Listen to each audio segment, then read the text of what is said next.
laawol kisal ko laawol peewal e ɓantal. bismillahi irrahmani irrahim alhamdulillahi rabbil alamin wa ashhadu an la ilaha illa allah wahdahu la sharika lah wa ashhadu anna muhammadan abduhu wa rasuluh sallallahu alayhi wa ala alihi wa sahbihi wa man ittaba'ahum bi ihsanin ila yawmiddin. Amma ba'd.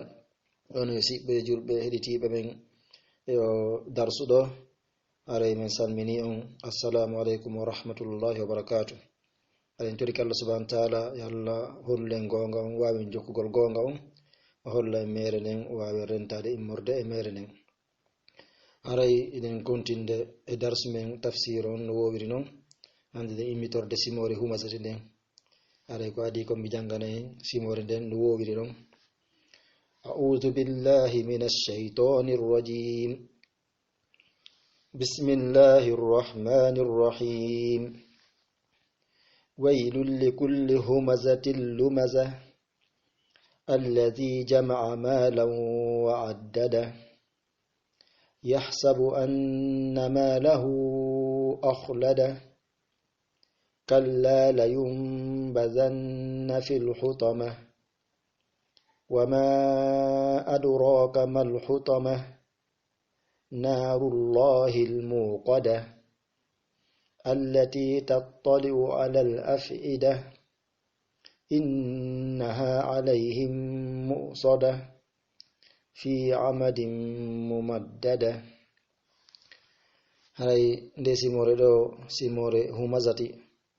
haray nde ɗo ko makka nde jippinde tawi nelaɗo meɗen muhammad sallallahu alaihi wasallam. so inni ko makka nde jippinde tawi nelaɗo mana nde jippi adade nelaɗo meɗen muhammad sallallahu alaihi wasallam ferde seno madina. haray limore ayeje mayre on ko ayeje jeenayi no yi'ire noon ka simore. haray mawdu mayre on ko nde woni en yewtude fiimum. haray ko nyawndugol muskila yowitiɗo ka jikkuji tawa ɗum harano satti hakkunde yimɓe ɓen. mana jikku nden konko ne nyawde ɗon ko hunde wonde hakkunde yimɓe ɓen no singi e yimɓe ɓen no wooda no satti kadi fota ko nyawdugol ɗum ɗon. ɗum le ko honɗum ko yuugol e luttuɓɓen yani yuugol e woɓɓe goo yuwiraɓe e nyowgol ɓe si tawi ɓe ala ɗon wowla e maɓɓe wowla piiji ko woni e maɓɓe ma aybina ɓe si tawi ɓe tawa ko ɗum no e ɗum ɗon kambugol on mo hino aybina yimɓe ɓen o nyo'aɓe. haray ko ɗum ɗon simor nden woni e yewtude en fiimum. haray en firay e simore nden ka sharhan ijmaliyan no wowiri noon e no firirten noon. ɗum ko Allah subhanahu wa ta'ala ini ɗo waylun. waylu on ɗo ko kamba mana ko innugol bone e lette wonani ko ɗum ni waylun. waylun kamba woni o waylun ɗo mana ko bone e lette wonani. e handi en wolino woɓɓe go no fira waylu on ɗo ɓe mana ko aynde ka yiite jahannama. kono sa ndaari hara ɗo ko lutonirgol konnguli fof ko mana gooto. ɓay aynden ka yiite jahannama kadi ko lette ko bone wonanden naatuɗo ton. haɗen koko bone e lette wonande kala aaden nyo'owo yimɓe ɓen. ko ɗum waylun li kulli humazatin lumaza. waylu li kulli halkare wodani bone wodani li kulli humaza kala on nyo'owo yimɓe ɓen. humaza on ɗo mana ko nyo'owo yimɓe ɓen. firoɓe gono fira nyowgol ngol ɗo mana ko on mono aybina yimɓe ɓen aybinira ɓe kuuɗe mum ɗen. mana ono sapporgol jungo ma sapporgol toni ma sapporgol yeeso ma hoore liiƴa ka fi jasingol fi maɓɓe. haray ko ɗum woni humaza. lumazati mana lumazati o mana on heewuɗo yuugol e yimɓe heewugol aybingol yimɓe ɓen. ko ɗum woni ɓe fira kadi lumaza o mana ɗum joni ko yani ko nyo'irgol konngol ngol mana e aybinirgol konngol. aybinira konngol ko ɗum woni lumaza mana o aybinira ɓe yewtereji makko ɗin. haray ko ɗum woni mana alhumazati lumaza. on ta noon o janti wondema no jeeya e sifa noon o heewuɗo nyo'ugol yimɓe wowla aybeje maɓɓe o janti sifa ko heewi sifitorde ɓe waɗoɓe ɗum haɗa no sifitori honɗum woni alladhi jama'a malan wa addada woni on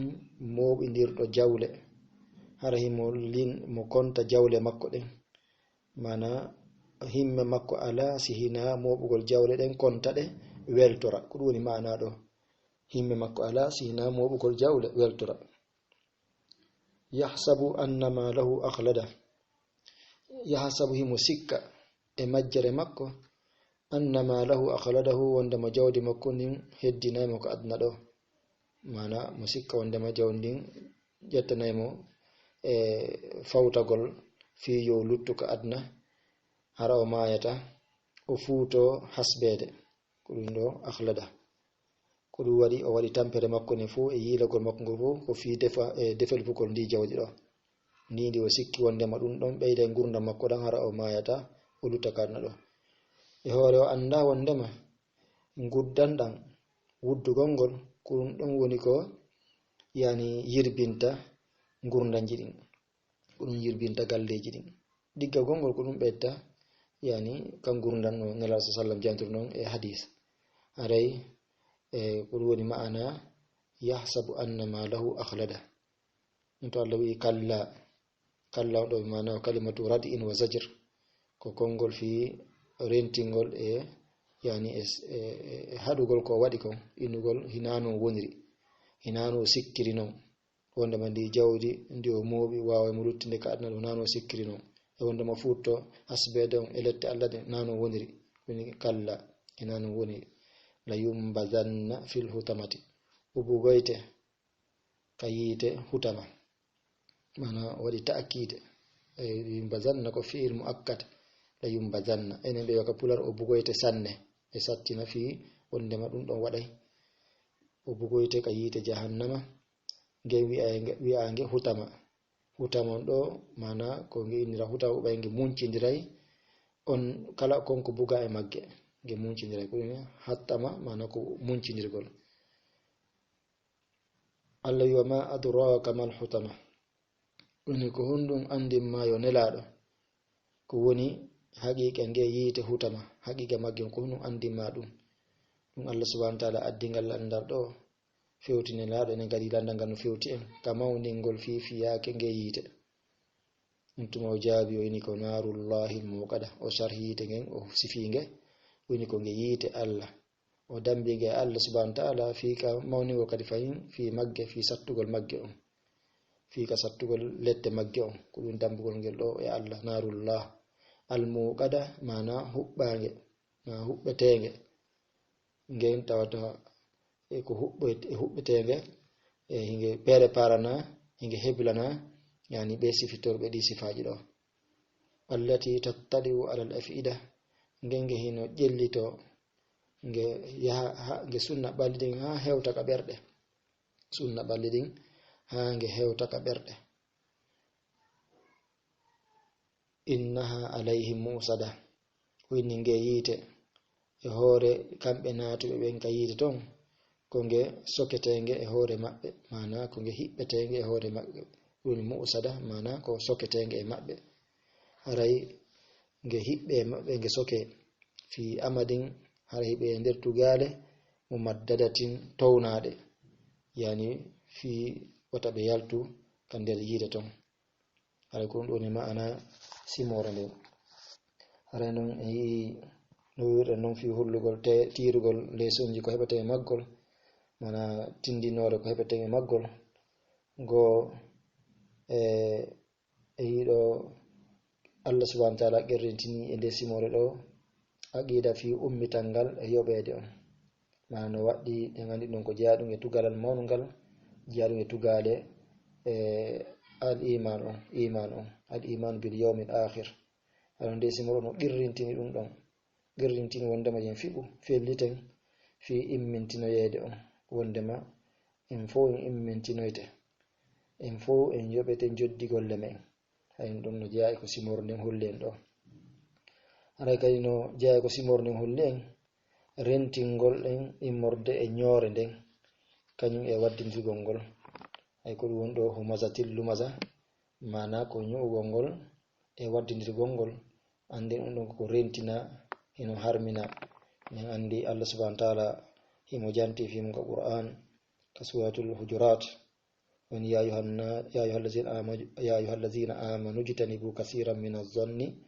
inna ba'da adh-dhanni ithmun wa la tajassasu antumuni wa la yaghtab ba'dukum ba'da ayuhibbu ahadukum an ya'kula lahma akhihi maytan fakarihtumuh wattaqullah innallaha tawwabur rahim. Allah subhanahu wa ta'ala o ewni gomɗinɓe ɓen o rentini ɓe immorde ɗum ɗo no jeeya ko rentiɓe kon wata yoga e maɓɓe woni e fi ño'ugol yoga o holli wondema ño'ugol ngol haren ɗon no wayi o sonti ñaami tewu siɗɗo mu on yani hara o maayi itaji fure siɗɗo makko tewu makko o ñaama hakke man ko fi mum kaani haren ɗen andi ño'ugol ngol ɗum bonnay golle bonna jirbinay golle jiyaɗo yani golle moƴƴi ko waɗi kon fuu ñoore nden hino sunna ɗum bonna few on noon kadi waddidirgol ngol nela sa sallam maki la yadkhulu jannata an-nammam aw nammamun aden waddinirowo naata aljanna ɗum ɗo ko kamba molnaɗo haray simor nden inde ɗo kadi waylul li kulli yani halkare e bone e aynde ka jahannama wonani on ño'owo aybina ɗo haare koye rento e ño'ugol ngol rento e waddinirgol ngol rento e aybingol yimɓen ka jasingol fi maɓɓe haɗa yiɗo kadi yani rentingol fela fi hoditorgol jawle ɗen hawra jawle ɗen yani wonti kota hawitor ko mari fi no mari hunde oto on tigi ɓay no bewina neɗɗo oto on tigi bewir ɗum yeɗo kadi simor nden inde holle en sattugol lette yite ngen e hulɓinagol lette yite ɗen fi hunnum fi ka rentingol wata on tigi jogi to sababuji ko liɓan hokkunga yite mana ɗum Allah subhanahu wa ta'ala o ɓanginay fi sattugol lette ɗen aussi fo no lette ɗen sattiri ko ɓanginanta ɗum ɗon ko fi rentingol immorde sababuji liɓoji ɗin ka e nder nge yite kala ko inna wondema ɗum ɗo naɓa e nge yite ɗo on tigi rento ɗum hara waɗali fi wato o yanu e nge yite sifitorge o sifa sattuɗo ɗo yo Allah hisin ɗum aray Sheikh Fawzan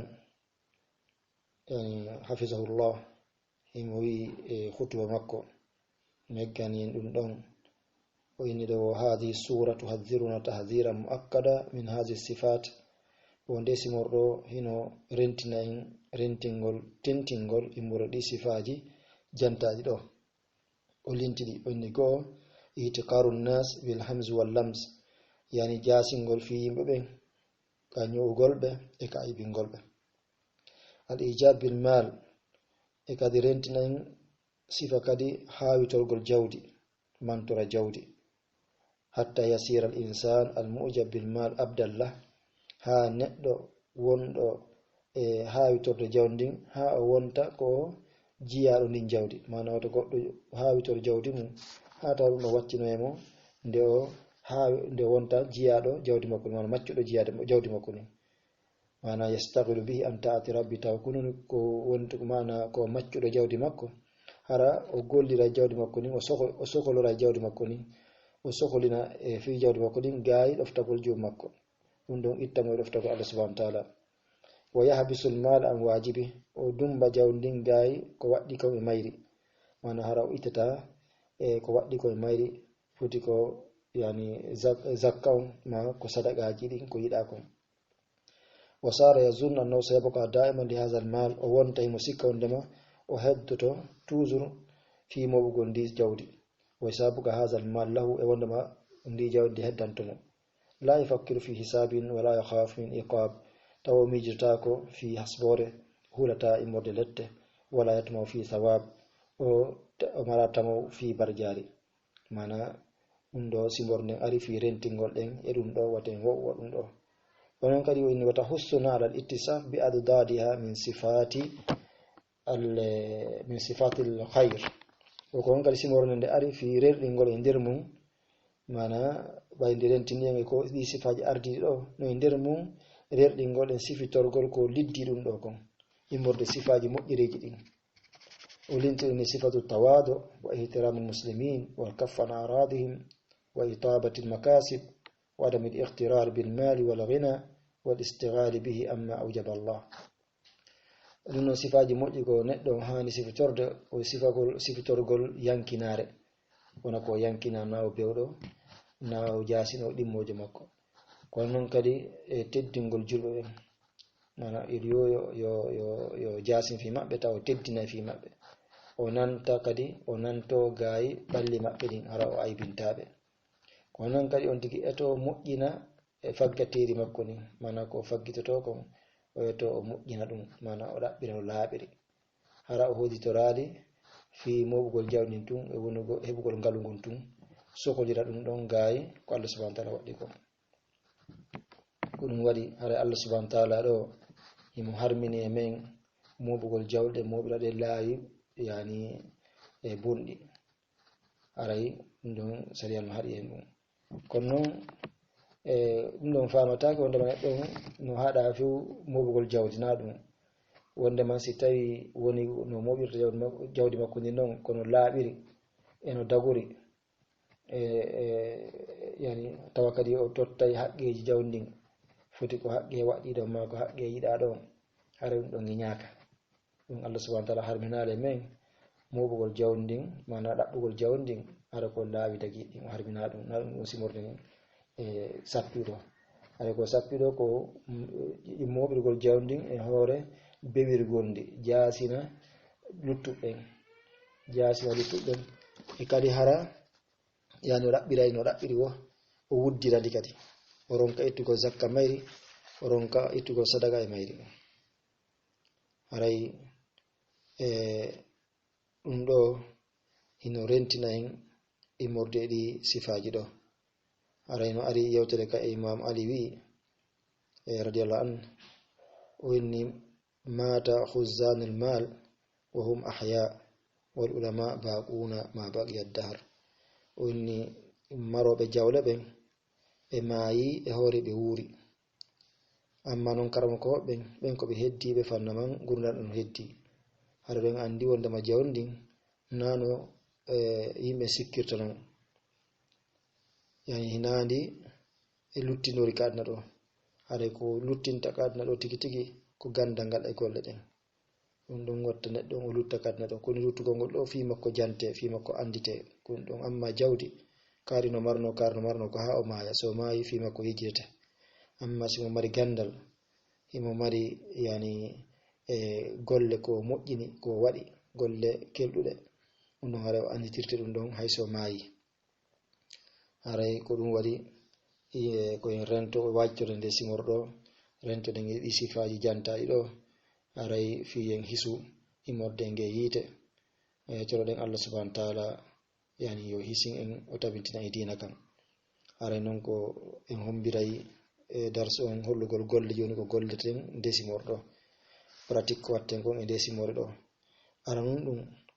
haraymo be men yo jooɗo miijito andita yani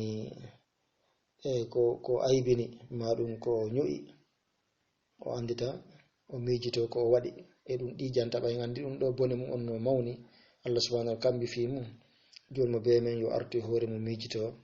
est ce que ño'i goɗɗo yo miijito est ce que mi ño'i o miijito ko o ño'i maɗum ko aybini goɗɗo untuma kisan o toro Allah subhanahu wa ta'ala hafranal o tuuba o rutto e mori ɗum ɗon o fiɓa wondema o ruttako e mum hande kadi ɗum ɗon eɗen waɗi go'o eko gollirta nde simore haray kadi mo be men yo miijito e ko woni heɓude kon yani o eto o sakko e mum o okkora ha ton jimɓe ɓen o itta so tawi woni ittugol zakka o itta zakka mayri so tawi hewtade o itta sadaka e murde mayri fi yo hisu e o sifa ɗo ko Allah subhanahu wa ta'ala sifi o hawitorɗo jawdi mum kawni bon Allah si jama malam o addada o wonɗo e moɓude jawle o lintaɗe andi lintugol goɗɗo ko marugol hara sakkotako ittata sadaka mum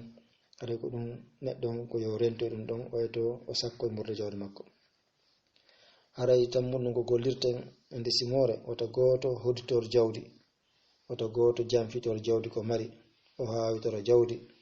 ha tawa ɗum ɗon wersindinaymo mana wersindinaymo e rewgol Allah subhanahu wa ta'ala waɗa ha o wersindo e rewgol Allah subhanahu wa ta'ala wata on tigi hoditor jawndin o hawitora jawndin ha ɗum ɗon wersinamo ga e rewgol Allah subhanahu wa ta'ala fiwato naatu fahinka Allah subhanahu wa ta'ala wiɗo allazi jama malan wa addada hara en turiki Allah subhanahu wa ta'ala yo Allah hisin en immorde en ge yiite e naada en aljanna na'udhu billahi minan nar wa nas'aluhu al-afwa wal afiya yani immorde ge yiite ay yo naada en aljanna allahumma inna nas'aluka بكل اسم هو لك سميت به نفسك وانزلت في كتابك وعلمته أحد من خلقك واستأثرت به في علم الغيب عندك أن تجعل القرآن الكريم ربيع قلوبنا ونور صدورنا وجلاء آذاننا وذهاب همومنا وغمومنا اللهم ارزقنا تلاوته آناء الليل وأطراف النهار اللهم اجعلنا إماما ونورا وهدى اللهم ذكرنا منه ما نسينا وعلمنا منه ما جهلنا بجلالك وكرمك أرحم الراحمين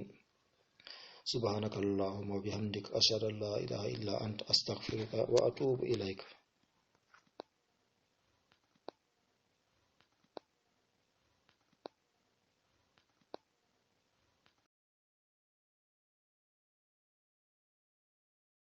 laawol kisal ko laawol peewal e ɓantal